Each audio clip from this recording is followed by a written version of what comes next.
friendship, nagluto pala ako ng masarap na gulay. Ayan, ginisa ko yan sa sibuyas, kamatis at bawang.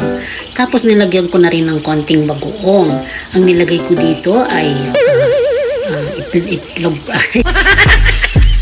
Oh my goodness, nalilito na naman ako mga friendship. Pasensya na kayo dahil sa sarap nito ay ako'y nagugutom. Ayan, may ampalaya, may eggplant, sitaw, okra, at ano pa. Ayan, haluin natin. Ayan, mayroon siyang giniling at mayroon siyang konting corn. Wow! Nilagyan ko rin ng konting slice na karne dahil gusto ng aking anak. At ayan na, hinalo ko lang.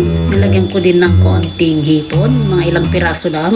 Pampasarap ng ating sabaw ng gulay. Ayan mga friendship, ang masustansyang gulay. So yan ang ating ulam for today. At syempre, alam nyo ba, nilagyan ko rin yan ng pampaanghang. Para syempre, pagkakain tayo masarap-sarap. Masarap-sarap dahil maanghang-anghang, ganon. O, diba? Mahilig din ba kayo sa mga spicy food?